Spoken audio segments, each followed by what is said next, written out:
Hello and welcome to this session. In this session, we will learn about Sqoop. So there will be series of tutorials on Sqoop. Before we get into the hands-on section, so let's understand what is Sqoop. Sqoop is basically an integration tool connecting the RDBMS and Hadoop. So you have your traditional RDBMS like Oracle, you have MySQL. So what Sqoop does is it can connect to this Oracle or MySQL or any RDBMS, and it can import the data from here and it can put it into the HDFS. So using Sqoop, you can import that data.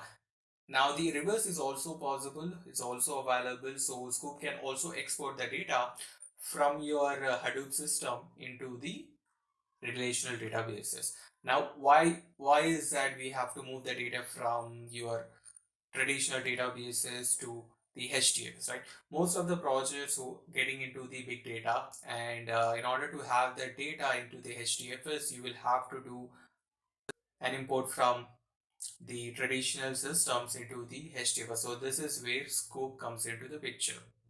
So what are the features of Sqoop? Sqoop can handle huge amount of data, right? When you are dealing with big data, you expect the data to be huge. So Sqoop can handle humongous amount of data. It uses a concept of multi-threading where basically you have multiple processes running at the same time. This would make the process to complete faster, and this is basically the concept of parallelism. It runs, the queries runs in parallel, and it can import all the data at once, and it also can import a portion of the data. So if you have a 10 GB of data and you don't want all the 10 GB of data but a particular section of the data to be imported, Sqoop can do that for you.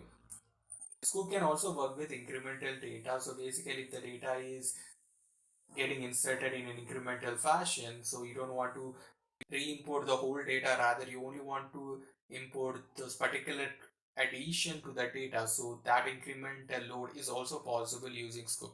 It can also do a CDC, change data capture, but this is something that is very rarely used. So Sqoop is big data is mainly used for the analytical purpose, so which case CDC is something that very rarely we use. I haven't seen anything, in fact I haven't seen an export being used in Sqoop, but these are features which are available in Sqoop should we require it. And you can also import it into multiple file formats like serialized file formats that we have seen in the previous section. You can import in those file formats very easily. When you import the data, right, so the data is not stored anywhere. It's not like you import the data stored in some memory, temporary memory, and then you move that data from your temporary memory into the HDFS. So it's not stored anywhere. It's basically a direct flow of data from your MySQL or any traditional databases into the HDFS. So these are the features of Sqoop. So the commands are also very simple. This is a template of the import statement. So we start with Sqoop imports. It signifies that we are trying to import something. Now, in order to import the data from your, let's say, MySQL, you need to first connect to the MySQL. So that's what the hyphen hyphen connect. So hyphen hyphen signifies the different options. So what you see here is a basic list of options. As we move on, progress throughout the course, you will see more and more options being added. But anyways, back to the topic. So if you want to import something, you say Sqoop import. Then you mention connect the JDBC connection. Here we are using the JDBC connection. We give the host name, the port number, and the database names. So with this, it will connect to the database. Obviously, you will have to give the username and password. So M1 is basically, M is basically mappers. It basically tells you the number of parallel process that Sqoop is going to do. Right now here in this case it's just one.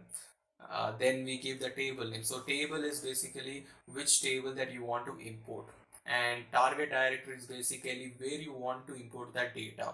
So this is a HDFS location. So this is a basic template of the Sqoop import. Now it's very similar to this. We also have the export.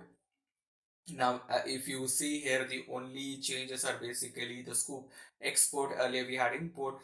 we have the connect, we give the username, we give the password, we have the mapper, number of mappers, we give the table name, then we give the export directory where the data is residing, right? So this is about Sqoop in a nutshell. Now, for this course, we will be using the MySQL database. So we will connect to the MySQL database using the JDBC driver, and we will try to import the data, and we'll also try to export the data. So let me take you to the MySQL database. So here I'm at the Edge node. So what I am going to do is I'm going to connect to MySQL. Now the Cloudera that we have installed, it has MySQL database service by default. It also has some data in it. So let's first connect to the MySQL. So in order to connect to the MySQL, you will say MySQL hyphen u. This is user. Then you give the user. The user is basically root here, not Cloudera. Then you give P. When you press enter, it will ask you the password. Password is Cloudera. Cloudera all in lower cases. And now you are into the MySQL database. So if you do a show databases, it will show you the databases that are available. So you got some a few database metastore, MySQL. Some of them are basically storing the log information. So predominantly we will be working with this database. So I'm going to go into this database. So I use a use command. Now the default database at this time is retail database. So if I do a show tables, it will give me the list of tables which are present in the retail database.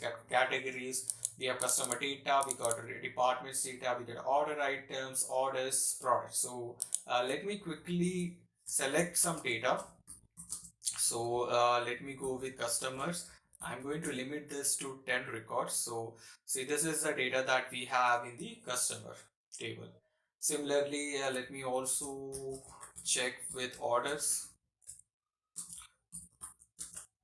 Okay. Right, so we have this data here. So these are the tables, some of the tables that we have. So using this MySQL, we are going to write our Sqoop commands.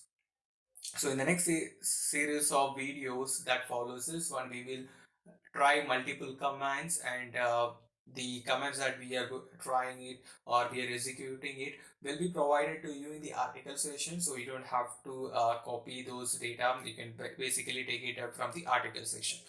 So I hope this is informative, and I'll see you guys in the practical section.